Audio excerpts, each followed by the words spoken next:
James from JoBlo.com. Hello. Both of your guys' characters are a little bit different from where you usually are, where you're usually cast. Mm-hmm. How did you take it? Where did you come from with that? Well, I take it as a compliment. I mean, if someone sees me as a porn star, I'm like, thank you. No, I mean, Well, and I am, but we do. Thank you.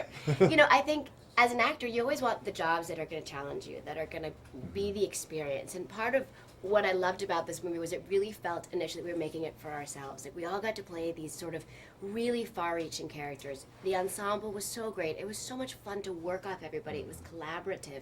It was inventive. Richard was so open to suggestion and ideas and rehearsals, and Absolutely. and I loved the idea of taking his character and shaping it, and that it's not what people think of me. And I wanted, at the same time, to do it justice. Like, she's a thinking man's porn star, and I think that's a character we haven't seen before. No, not at all. And the fact that she embraced that, by the way, embraced it. And there's a lot of, a lot of the dialogue can be interesting, so to speak, coming from Richard. But, when you embrace a character like Sarah did and you deliver those lines with sincerity and she means it, then it always makes it more interesting, more funny. She talked about the whole process being collaborative, bouncing off these other great actors was always fantastic.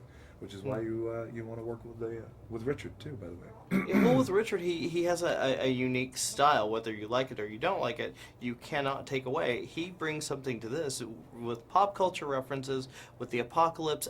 It all kind of blends together to be. What's so amazing about Richard is I almost wonder like what other odd talents he has, because we've watched, because the process of this movie was so long and in the making that we watched some of the things that he prophesized come true. I remember in the early scripts there was the beginning at the gas pump, and he made the gas price or $4 or whatever it was, and it seemed at the time astronomical because gas was still one.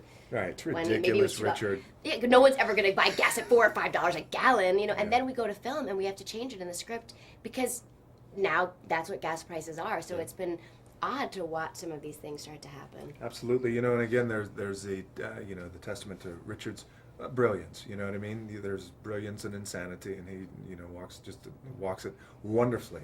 I think and especially with Richard too. Like Sarah had mentioned this earlier, which I thought was a great point. Is when you watch this movie, it's unlike anything you've ever seen. Yeah. Yeah. Good, bad, right, wrong, and different. And however you're going to react, the great thing about the movie, people either love the movie and they get into it, and they love the fact that they're challenged and they want to figure things out and all the metaphors and what it means. And by the way, you're not wrong.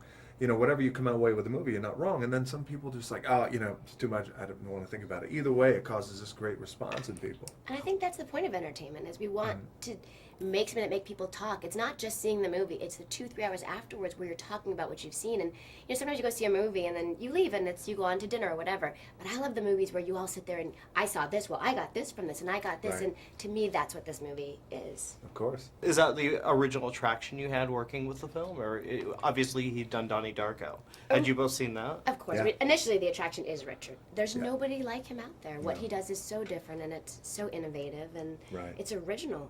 And then when you get this ensemble and together, ambitious and ballsy and everything that it is, and it's how he writes, and a lot of times when you write it, as you're reading it, you're like, wow, this is ambitious material, and he's like, well, it's from here, so I'm going to present it in my way. And somehow we managed to film it in these real locations. You're on Venice Beach. You can't close down Venice Beach. Oh, no. All this stuff starts happening, and it's exciting, and random things would happen. Like, we set up there's a big gun at one point that went off, and it started to scare all the birds and set off the car alarms, and it was just all of those things that only happen when you shoot in the real places. That's awesome. Yeah. That must be refreshing as actors to take that on and to take it all in. Actual environment. I mean, I think someone asked earlier what our favorite scene was to film, but actually what my favorite scene was? The one scene that we got to do with Yumi and Sean that one night in the house in the Hermosa Beach.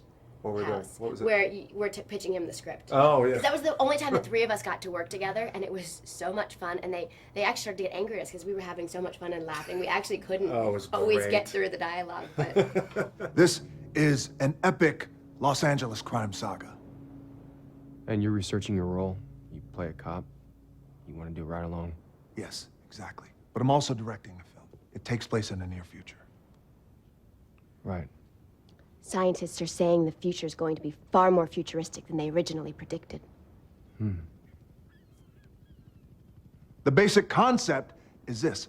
I play an LAPD cop who isn't who he seems. He's a paranoid schizophrenic who has a supernatural gift.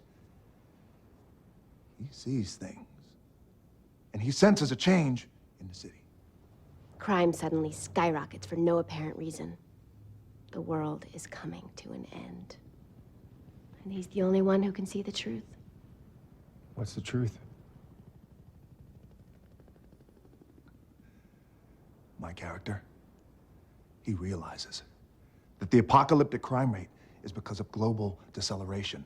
The rotation of the Earth is slowing down at a rate of 0.0000006 miles per hour each day, disrupting the chemical equilibrium in the human brain, causing very irrational criminal behavior.